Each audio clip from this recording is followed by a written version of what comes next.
in order to build the future we want, women also needs to build, own, and invest in companies, and in turn, other women. It is still more challenging for female founders to get funding, business, visibility, and the pace of change goes much too slow. And if we think that 2% is bad for female seafarers, try taking a look at the percentages of female entrepreneurs building the companies for the future. So when we speak with and challenge our partners in the industry, they claim it's also really difficult to find the female entrepreneurs. So here is also a bottleneck to remove and a gap to bridge. And then, of course, when we are looking into a legacy industry as shipping and the maritime, of course, many of our companies, they are built by the former generations, of course, by entrepreneurs. But they were built in different times with different mechanisms and systems. So it also means that changing and redesigning old established companies is more challenging. And a great opportunity for females to thrive is to actually start building from scratch. So there are so many talented, amazing, powerful women out there that has the potential and the capacities to start building what they are missing. So the problems that are yet to be resolved all represent amazing opportunities for new business, for entrepreneurship, for the new companies that can team up with existing and established ones. When I started my first company at 28 and left the Wilhelmsen head office to do so, people told me I was basically stupid. It was before the startup movement hit our industry. So when thinking about entrepreneurs, we barely called it entrepreneurs. And I think in Oslo, my hometown, we were like 2 entrepreneurs building companies in the Oslo region, which is then the 6th biggest maritime capital of the world back in 2011. And I didn't know any other female entrepreneurs at that time.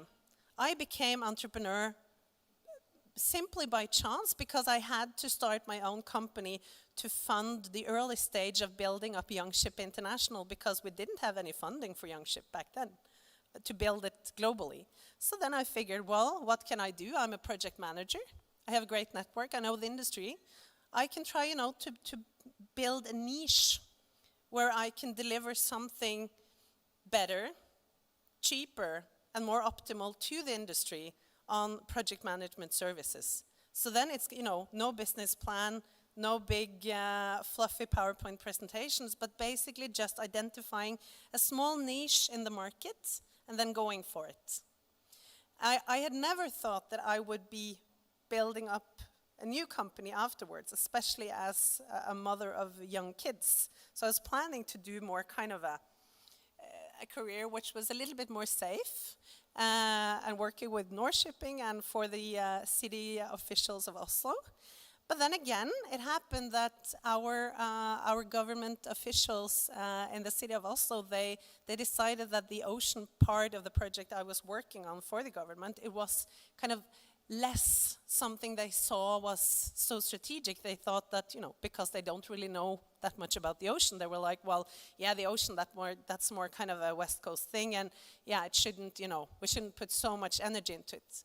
So again, I had the choice, do I let it kind of die, or do I just kind of roll up the sleeves and start a new company and see what I can do? Because, of course, you may fail, but you don't know until at least you tried.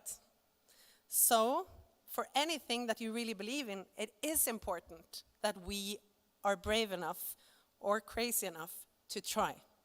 And however it goes, whether we succeed or fail, or succeed in a different way than we thought, there will still be so much learning.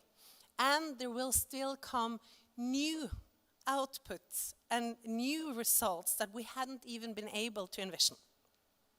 I think there are many female entrepreneurs out there that have this kind of background. I also think there are a lot of female leaders out there that have kind of incidentally fallen into their careers without knowing when they started what they would be lucky enough and fortunate enough to embark on.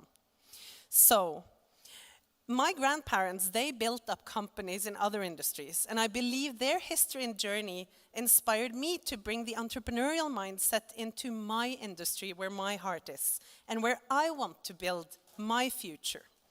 I also realized that while building a company, it's not enough for me to see that company of its own succeed.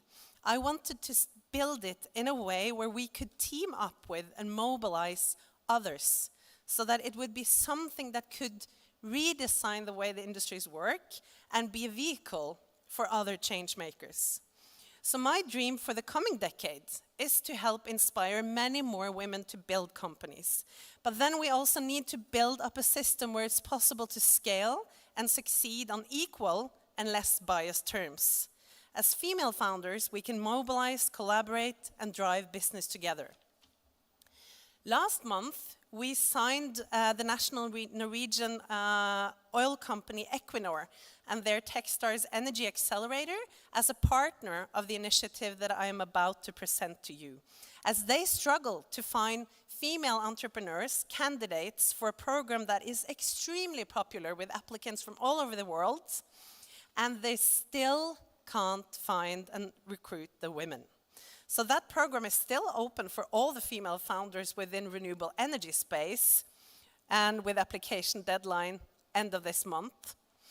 So a bit more than a year ago, 1.5 I think, in close collaboration with, we had both Hafnia, BW, and a number of front-runners on entrepreneurship and equality, we started the tedious work of searching for and mapping female founders. And today, I'm going to reveal the first list of a new annual initiative to truly put female entrepreneurship on our industry's radar. It is the tool 100 Inspirational Female Founders in Ocean and Energy.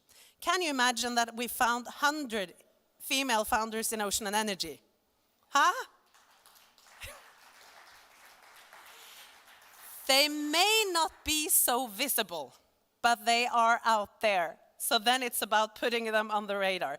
We want it to be much easier for everyone out there, the talents, the big industry players, the investors, and all of the resources that team up with startups to find and connect with the female founders, collaborate, provide resources for their growth journey. This year's list is presented in partnership with Equinor Techstars Energy Accelerator, Narwhale Ventures, Maritime SheEO, and the SheEO Conference. Some of the women on this list are maybe not considered founders anymore. They founded their companies decades ago, others more recently. Some founded their company alone, others are co-founders. Some have moved on to other challenges, while most are active in their company. Some are in their 50s, others still in school. They represent all segments related to ocean. They build, operate, and equip ships, yachts, and boats. They develop alternatives to plastics, new nutrition and food from kelp and seaweed. They develop hardware and software. Some are commercial, others are social. Entrepreneurs mobilizing change or supporting other women. Female founders are as diverse as any other group, and while there are still way too few of them in our sectors, there are many more than you would think. They are my inspiration and true role models, a less than 1% community, which we need to nurture and grow if we shall succeed redesigning maritime and the ocean industries in a way where social and environmental sustainability goes hand in hand. So we want to celebrate their strong efforts to drive change and get these amazing forces of nature on the radar. Towards the SheEO Conference in Oslo, end of April next year, Europe's largest equality conference across sectors, we will share many of their inspirational stories, profiles, and journeys on the tool Spawn. So we will also now be looking for and start mapping the big stakeholders, investors, and industry initiatives that actively seek to support female founders. And then, to kick this really off and some inspiration, let's get a film rolling before we will move to the passing the baton part with Transworld.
So,